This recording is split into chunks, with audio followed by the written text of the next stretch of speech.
What's up, Tube? Welcome back to Loguido's Chop Chop. And today I have got the Taran Tactical 2011 John Wick pistol gel blaster here. If you've seen any of my stuff in the past, you know that I'm a bit of a John Wick fan, so there's no way I could let this go past without at least having a look. So let's get this out of the box. Take a look at what we've got. It comes with an officially licensed Taran Tactical EMG International card. Now, to me that sort of would imply that it's manufactured by EMG. But, I mean, there's a lot of conspiracy theories going on around about this, who it's actually, whether it is manufactured by EMG or if it isn't. I don't know. So I'm just going to go with what it says on the box, and it says EMG on the box. Alright, let's take a look at this. This is really nice details. Let's zoom in a bit. Get a load of this stippling and all the markings.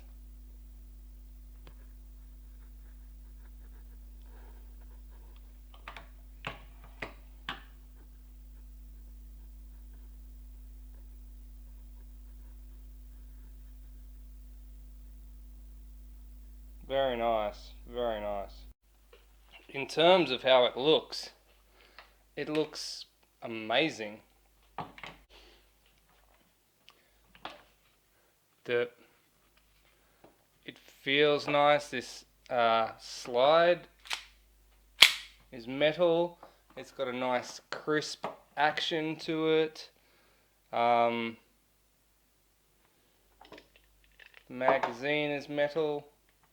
It's got all the operational safeties, so it's got an ambidextrous safety there, so that won't work unless if I have that safety. Or on the flip side, you've got the safety here as well. That doesn't work. Also, even if that safety is not engaged, you still can't pull the trigger until you engage the grip safety. So you have to have a firm grip on it before you can pull the trigger on this. And even when it's cocked, you can decock it or half cock it there, and again you can't pull the trigger on that. You can't activate that, at least not currently. Without a mag in it, it won't work anyway, but you can't even actually release it. So that's cool. I know I played with one of the Wells 1911s, and you can't decock it. You can't do that. That's just not a thing. Ask me how I know. It will actually fire regardless of whether you pull the hammer or not. But this appears to be not like that. It's got the competition adjustable rear sight on it and the tactical rail underneath it. It's a really, really nice replica of the TTI 2011. It's nice. The mag has this aluminium probably CNC, I want to say. It's probably CNC, but aluminium base plate there. It is really nice, and it's got a nice feel to it. However, that's probably one of the things I've noticed, just straight up without even using this, is that base plate's fairly loose. And I mean, Like, it just seems like it rattles around a lot. I'd probably shim that and stop it from rattling. But, I mean, that's not going to affect the operation of it. What I do want to have a look at is the operation of it. Let's have a look. Okay, so first things first, this is CO2 version, so it does run on the little carbon dioxide bulbs, and they slide into the bottom of the mag. Now, it's the first time, so haven't loaded or fired this thing, so you can't. It comes with a tool. There's a tool there with the Allen head on it. So I've got my mag in now. It's just taut. Now with most of these, you sort of got to quickly get it in before it leaks too much. Once it's taut, it's hard for me to do on camera, reaching around the tripod.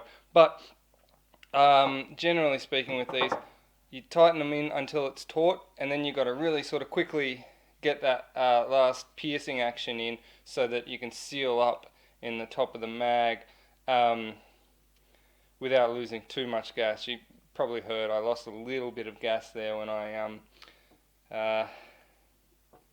did that, because of the fact that I'm trying to reach from around the tripod. But anyway, a little bit's not a huge loss. Alright, and then again we get our gels. Slide this back. Hey, that's nice, I like that. It's actually got a little hook there where you can grab with your finger. It's really easy to grab. None of the APS or the P1s or anything like that have had a nice hook like that so far. That's been the nicest one to grab for me. And you just load all your gels in here. Alright, so I'm not going to bother lining them up, but I got, let's see, 1, 2, 3, 4, 5, 6, 7, 8, 9, 10, 11, 12, 13, 14, 15, 16 gels in there, and you could probably, if you double stacked them properly and took time, you could maybe fit another one. But 16 is pretty good. Let's take it to the chrono. Alright, here we go. Racket, and just, it's a bit awkward. Reaching around from behind the camera. Alright, here we go. 213, 206, 103, 154, 196, 178. That's quite interesting. A bit lower than I was expecting. 200, 179, 188, 186, 470. That was an anomaly, probably caused by a barrel break or something. 135, 193, 205, 190. Okay. I believe I'm out.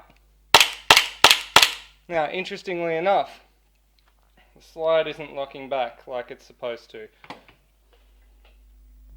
Now, I had been told that this was an issue. As you can see, it is cocked. The mag is empty, so it should go into battery. But it doesn't. And why? It's because this little slide catch is not being pushed up enough. And so if I put a little bit of pressure there, it'll lock. So that's how it's supposed to operate, but given that this spring has been sort of softened for gel, because I do believe this was a conversion backwards from what used to shoot harder media, so the spring would have been a bit harder, and therefore the actual follower, which pushes up the slide catch, would have had a bit of force behind it. And I have been told by several people that there's just not enough force underneath this, and I think I can tell why. And it's again, like several people have already informed me, there's a detent in here, and I think the spring behind the detent is too strong, so they've replaced the mag spring with a softer spring, but they haven't replaced the detent spring with a softer spring. So I might look into doing that, but for now let's just have a look inside. So to take this down, obviously magazine out, clear. There's two positions on the slide lock. You can see there's one which is where the slides lock back, and then there's another sort of smaller one there, and if you go to that position, you can just push slide lock out from behind, and that comes out, and the slide comes off, and that is that. Now the hammer group looks very different from a P1, but also very similar as well in some ways. And I believe to take this guide rod down, you have to actually unscrew it. Let's have a look. So you need to hold the guide rod here and then unscrew it from the front and try not to lose it. That's what I've been advised. When you unscrew the guide rod, you gotta not lose the spring. That's the trick. Alright. That's the guide rod and spring.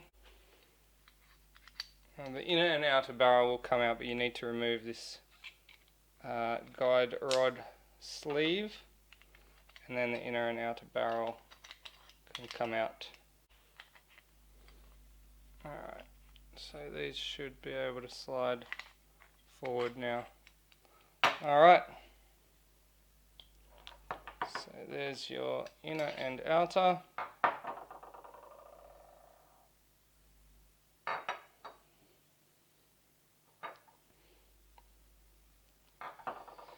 Now these have been oiled from the factory. However, in my opinion, it's always good to give them an oil. Always, with GBB, always oil them up. Even if they've been oiled from factory, I would always take them down and give them an oil, because I think more often than not, with these sorts of toys, the problems that people have are generally caused by lack of oil. So yeah, always give it an oil. That's my advice. You can see the GBU is in here, top of the slide. Now I might actually look at taking that down, because I believe I will have a replacement rocket valve for that shortly, so I'll be popping that one in. All in all, all the pieces look like they're quite nice quality. I have been advised to watch out for this buffer rod, the little buffer on the end there. Everything seems okay here. There is a little bit of paint flaking off the end from where it obviously sits inside there and rubs against the inside of the frame. It looks like it is made of some sort of soft cast alloy, so I guess that could maybe do with an upgrade. Maybe. Other than that, you know, it all looks very nice, very clean. I like that it's got a looks like it's got a some sort of alloy barrel, inner barrel. In fact, the only plastic part that I can see directly is the orange tip. There. Alright, so let's whack this back together.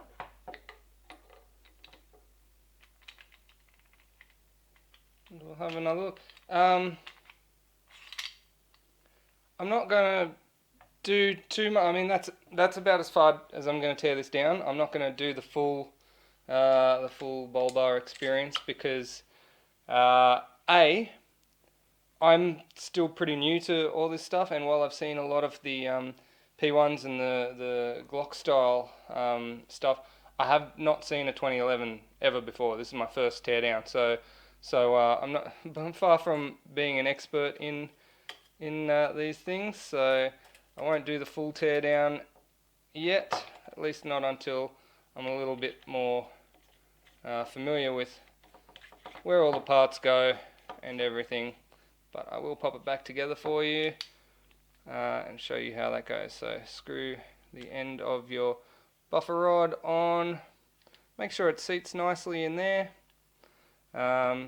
Make sure everything lines up, because this can actually shift to the side and get caught on the slide when you're trying to place it back in. So this should slide back on, and then your slide catch can go back in when the slide is in this position. Pop back in. That's the detent, by the way, in case you were wondering. I'll zoom in on that for you.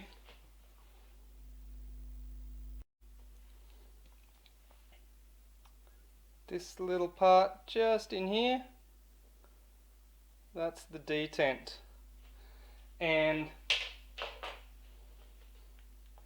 if I get like a little screwdriver or something, actually I got a little Allen key here. That's actually a Torx key, but I'll just push it on it there. See, you can see it's a sprung detent inside there, and that tension on that detent is just a little bit too much for the slide catch to pop up under the gel ball follower spring tension. Now, I have seen people online, there's at least one video, I forget the name of the person who posted the video, I'm sorry, I apologise, shout outs to them. They did get a Dremel in here and just sort of Dremel out a small divot in there so that the detent here is not, it's just not holding it as tightly, because if that detent's not holding that as tightly, then the follower spring can just push that up. These slide catches on gel blaster GBBs, they have to have a really, really light spring. This needs to be able to lift with the lightest touch, because these follower springs obviously can't be too strong, otherwise they'll crush the gels in the magazine, and that won't work. But all of that aside, this certainly is a beautiful piece in finish. Performance, I could have expected hopefully a little bit more from it. It didn't skip a beat though. I didn't have any mag jams. There might have been a barrel break, a gel, but it's I don't know. It could have even just been a bit of debris or something from gel from the last one in the barrel or something that caused a weird reading on the chrono. But I mean, the thing cycled and functioned perfectly every shot, which is better than I can say for a lot of P1s that I've dealt with. I expected a little bit more performance-wise, but definitely it is a really, really nice piece, and I'm gonna have to have one just for the looks. I'm just gonna have to have one so that I can have the John Wick pistol and all that sort of stuff, even if it's just in a nice box just for show. But definitely worth getting for that. I think, in my opinion, it really is beautiful. I've not seen a better looking GBB yet. Really nice, like fit and finish, everything about it, beautiful. But probably could do with a little bit of performance. As I said, I think I am going to be doing an upgrade inside the BBU on this one. How that goes, I guess we'll have to wait and see. Don't forget, you can hit me up on Facebook, buy a patch, or you can buy me a coffee in the link down below if you like what I'm doing. I got plenty more videos coming. I've just been flat out lately with life stuff. I've got at least 4 other videos that are sort of in the making, so thanks for bearing with me, thanks for watching, and catch you all later. Peace.